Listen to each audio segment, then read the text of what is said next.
every time that I have seen some of these videos where people get emotional and they speak on video, I have always wondered what it would feel like.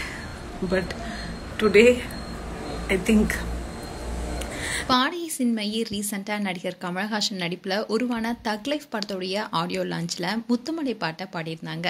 அவங்க எப்போ பாடினாங்களோ அப்போ இருந்தே social media முழுவதுமே எதிரொலிச்சிட்டு இருக்கு. பலரும் சின்மயோட பாடல் தான் ஒரிஜினலாக பாடிய தீயை விட அருமையாக இருக்குன்னு சொல்லிட்டு வராங்க.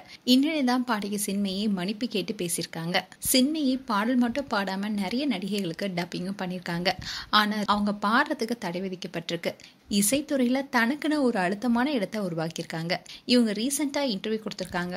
அதில் சோஷியல் மீடியாவில் பரவிட்டு வர தி வெர்சஸ் சின்மயி என்ற வார்த்தைக்கு பதில் கொடுத்துருக்காங்க. அதில் சின்மயி என்ன பேசியிருந்தாங்கன்னா, தி வெர்ஷன் சின்மயி வெர்ஷன்லாம் சொல்கிறது தேவையே இல்லை, இது சம்மந்தமே இல்லாத ஒன்று.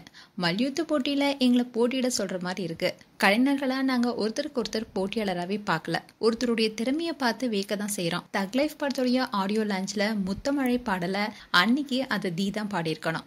அவங்க அன்னைக்கு ஊரில் இல்லை, அதனால தான் நான் பாடினேன். அப்படி இருந்தாலும் எனக்கு கிடைச்ச அந்த வரவேற்பை என்னால் நம்பவே முடியல.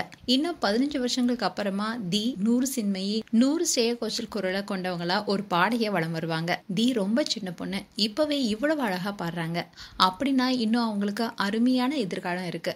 அவங்களுடைய வயசுல என்னால இவ்வளவு அருமையா பாடியிருக்க முடியுமான்னு கேட்டா இல்லைன்னு தான் நான் சொல்லுவேன். நான் பல பயிற்சிகளுக்கு அப்புறமா தான் இந்த இடத்துக்கு வந்திருக்கேன். ஆனா தி அப்படி இல்லை. இந்த சமயத்துல நான் கண்டிப்பா தி கிட்ட மன்னிப்பு கேட்டுக்கிறேன். என்ன வச்சு அவங்களுடைய திறமையை சிலர் குறைவா மதிப்பிடுறாங்கன்னு பெருந்தன்மையா சின்மயி அதுல பேசியிருந்தாங்க. இதுக்கு முன்னாடி சின்மயி சினிமாவில் என்னைக்குமே மறக்க முடியாத பல காதல் ரொமான்டிக் பாடல பாடியிருக்காங்க. அண்ட் இவங்க பாடுறதுக்கும் அண்ட் டப்பிங் பேசுறதுக்கும் தடை விதிச்சிருக்காங்க. அதுக்கு காரணம் சில விஷயங்களை வெளிப்படையா பேசினதுதான். அது குறித்து சின்மயி ரீசெண்டா கூட ஒரு நிகழ்ச்சியில உருக்கமாவும் பேசியிருந்தாங்க. நான் சொல்லும் போது சில உண்மைகளால என்னுடைய வாழ்க்கையே முடக்கி விட்டாங்க. நான் பாடுறதுக்கு தடை வச்சிருக்காங்க. அந்த நேரத்துல என்னுடைய கணவர் அண்ட் மாமியார் தான் எனக்கு சப்போர்ட்டா இருந்தாங்க.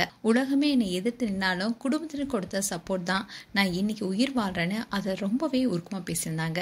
மேலும் சின்மயி குறித்து உங்களுடைய கருத்துக்களை கமெண்ட் செக்ஷன்ல சொல்லுங்க. இது போன்ற வீடியோஸை பார்க்க நியூஸ் தமிழ் சேனலை சப்ஸ்கிரைப் பண்ணுங்க. மறக்காம நோட்டிபிகேஷன் பட்டனை கிளிக் பண்ணுங்க.